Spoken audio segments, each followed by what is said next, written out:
Hello friends, అందరికీ good morning అండి. Fresh up అయిన వెంటనే కిచెన్లోకి వచ్చేసి 4 బర్నర్స్ మీద 4 ఐటమ్స్ పెట్టేశాను. ఏమేమి పెట్టానో, ఏమేమి కుకింగ్ చేస్తున్నానో చూసేయండి. మొదటగా వైట్ రైస్ పెట్టేశాను, అది ఉడుకుతుంది. ఇంకోవైపు కుక్కర్లోనే శనగలు ఉడకబెడుతున్నాను, సలాడ్ కోసం ప్రిపేర్ చేస్తున్నాను. ఇంకోవైపు హాట్ వాటర్ పెట్టేసి మరుగుతున్నాయండి, అవి కూడా ఆఫ్ చేసేసాను. రాగి పిండి కోసం జావ ప్రిపేర్ చేస్తున్నాను.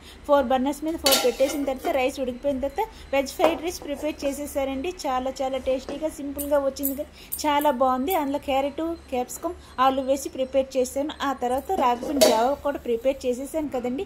అందులో కొంచెం పెప్పర్ పౌడర్, జీరా పౌడర్ వేసి బాగా మిక్స్ చేసుకున్న తర్వాత కర్డ్ కూడా వేసానండి. కర్డ్ కూడా వేసి బాగా మిక్స్ చేసేసాను. మా వారికి తర్వాత మా పాపకి వేసేసి ఒక పక్కన పెట్టేస్తాను. హాట్ వాటర్ కూడా బాటిల్లోకి వేసేసానండి, దాన్ని కూడా ఒక పక్కన పెట్టేస్తాను. తర్వాత వెజ్ ఫ్రైడ్ రైస్ మా పాపకి మా వారికి ప్యాక్ చేసేసానండి. ప్యాక్ చేసేసి ఒక పక్కన పెట్టేసాను. అన్ని వేడివేడిగా ఉన్నాయి కదండి, అందుకే ఒక పక్కన పెట్టేసిన తర్వాత మా పాపకి వాటర్ కూడా బాటిల్లో వేసి ఉంచేసాను. మా వారి కోసం సలాడ్ ప్రిపేర్ చేసి ఇచ్చేస్తున్నానండి. ఆ తర్వాత కాఫీ కూడా కలిపేసాను. ఈ తర్వాత ఈ లంచ్ బాక్స్లోకి అన్నీ ప్యాక్ చేసి బ్యాగ్లో పెట్టేసి హాల్లో పెట్టేశానండి. పెట్టేసిన తర్వాత మా పాప రెడీ అయిపోయింది.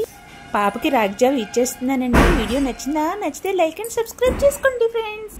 తాగు, టైం అవుతుంది. Bye bye.